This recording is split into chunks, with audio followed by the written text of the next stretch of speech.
Ayun, isang magandang good day na naman sa inyo mga guys. Ayan, si Mrs. nga pala naggaya dito sa sa Choco Avenue. Aba, mantakin mo nagulat ako pagpasok ko. Tingnan nyo naman itong mga dito. Ang dami. Tsaka tingin ko napakamumura oh. Ayan, habang natingin-tingin si Mrs. Ayan, tututo ka. Bulaga. Nagulat siya. Ayan, habang nagulat si Mrs. at titingin-tingin ng kanyang mga pasalubong sa aking makulit, sa aming makulit. Ito naman kanyang mga kasama, ayan, nandito rin namimili din sila ng mga pasalubong. Habang sila ay nagtitingin-tingin at syempre ako'y nagtitingin-tingin din. Baka may matipuhan akong chocolate. Ayan, napakasasarap dito. Oh. Masasarap ng chocolate. Pwedeng pakyawin, no? Uy, KitKat, oh.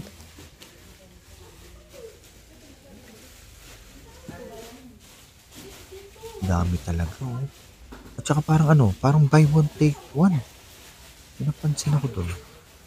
Ito nga pala yung kanilang masipag na empleyado. Busy-busy si kuya, oh. Sige, ikot-ikot muna tayo. Ano to? Uy, almond. Buy one take one. Aba. Ay, parang dito lang meron nung buy one take one. Saka nakapakamura ha. Ito, dito. May mga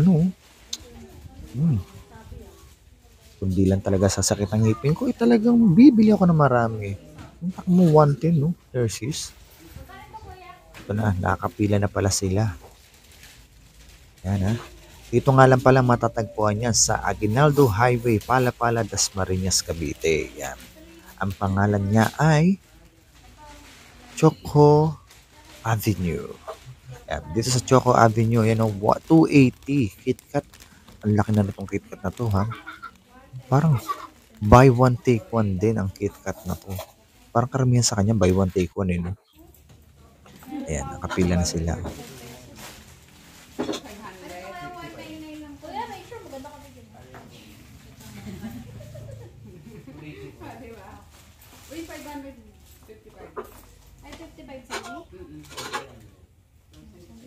O, ayan, habang namimili sila.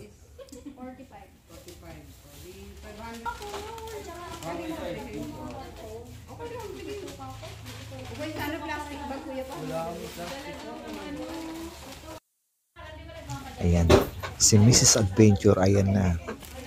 Nagbabayad na ng kanyang pinamili.